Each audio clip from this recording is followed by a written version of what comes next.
के बारे में बताने की कोई ज़रूरत है नहीं। हमारा सामाजिक कार्यक्रम चलता रहता है कुछ ना कुछ। उसी के अंतर्गत अभी जो मौसम है, बारिश जैसे बरसात ख़त्म हुई है और एक जो कॉमन एक बीमारी जो चल रही है वो है कफ एंड कोल्ड। कफ पहले, क्योंकि कफ से ज़्यादा परेशानियाँ होती है, तो उसी के अंतर्गत हमने एक कैंपेन लॉन्च किया है, डाबर हनी टेस्ट कफ से आज़ादी। खांसी से आज़ादी या कफ से आज़ादी जैसे भी कह सकते हैं, तो खांसी से आज़ादी है हमारा कैंपेन, जिसके अंतर्गत हम लोग बच्चों के बीच में अगेन जाना चाहते हैं। बच्चों के बीच में क्यों जाना चाहते हैं? क्योंकि बच्चों में अगेन सबसे इम्यूनिटी की प्रॉब्लम होती है। हम लोग जैसे एडल्ट एक स्टेज पहुंच जाते हैं जहाँ पे इम्यूनिटी हमारी बन जाती है, बावजूद इसके भी हम लोग फिर भी खांसी के शिकार होते हैं। लेकिन बच्चे ज़्यादा होते हैं क्योंकि बच्चों में इम्यूनिटी की कमी होती है। तो डॉक्टर साहब के मार्गदर्शन में हम बच्चों को यही समझाना चाहते हैं कि ऐसे बदलते मौसम में क्या करें और क्या ना करें, और क्यों अपने आप को इस टाइम में संभालना बहुत इम्पॉर्टेंट है। क्योंकि कफ जैसे शुरू होता है, बहुत हल्के में लोग बच्चे ले लेते हैं कि कफ ही है, क्या है, थोड़ा गर्म पानी पिला तो हो जाएगा, लेकिन वो कफ आगे चल के बड़ी बीमारियों का रूप ले लेती है।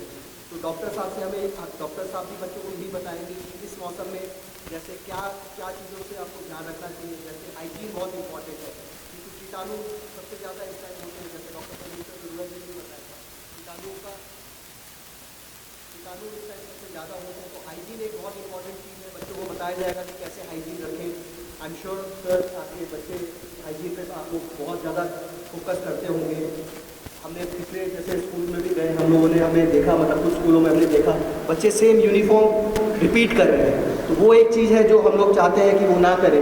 एटलीस्ट ड्रेस जो है उसमें सबसे ज़्यादा कीटाणु होते हैं, तो वो चीज़ डेली वो लोग हेल्दी और हाइजीन रखें। हाथ धोएं खाना खाने से पहले, साफ़ पानी पिए, और जितना हो सके तली हुई चीज़ों से दूर रहें। अगेन जंक फूड जो हम लोग हमेशा कहते हैं उससे दूर रहें। तो ये हमारा एक 4-5 पॉइंटर है जो हम डॉक्टर से बच्चों को जानकारी देते हैं, और बच्चे होपफुली हमारे मतलब सुनकर वो चीज़ें जान करते हैं। इसके अलावा ये एक डाबर हनी टेस्ट का हमारा आयुर्वेदिक प्रोडक्ट है, बच्चों तक पहुंचाते हैं।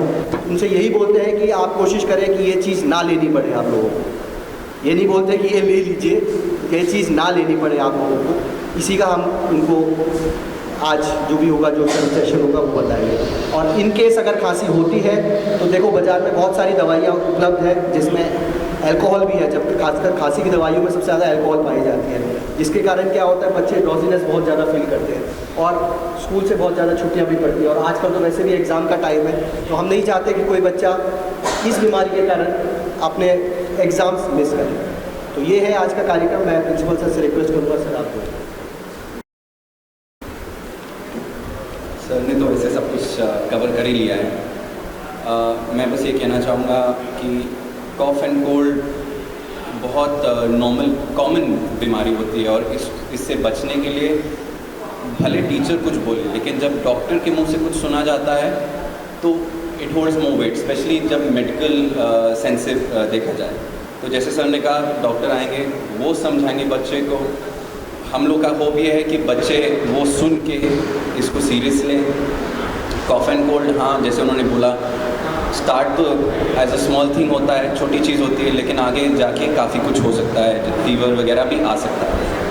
हम अपने बच्चों से हमेशा कहते हैं about hygiene, washing their hands, changing their clothes, साफ़ पानी पीना।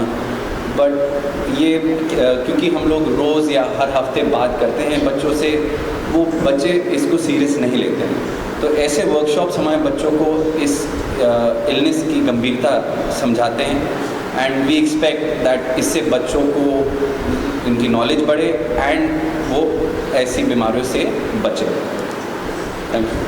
Thank you sir. तो ये कैंपेन जो है हम लोग 4 राज्यों में हमारा पायलट प्रोजेक्ट है। ये 4 राज्य ले लेते हो, यूपी हो गया है, कलकत्ता वेस्ट बंगाल है, पंजाब है और महाराष्ट्र। ये 4 शहरों में हम लोग जा रहे हैं, इस 4 स्टेट्स में जा रहे हैं, और तकरीबन 7,000 बच्चों का हमारा टारगेट है कि कम से कम 7,000 बच्चों को टारगेट करें। स्कूल्स जैसे जैसे मिलते रहेंगे, अगेन जैसे आप लोग जानते हैं, जैसे जैसे परमिशन मिलता रहेगा वैसे वैसे हम लोग स्कूल्स में जाते रहेंगे, लेकिन हमारा मूलभूत ये है कि कम से कम 7,000 बच्चों को हमें टारगेट करना है।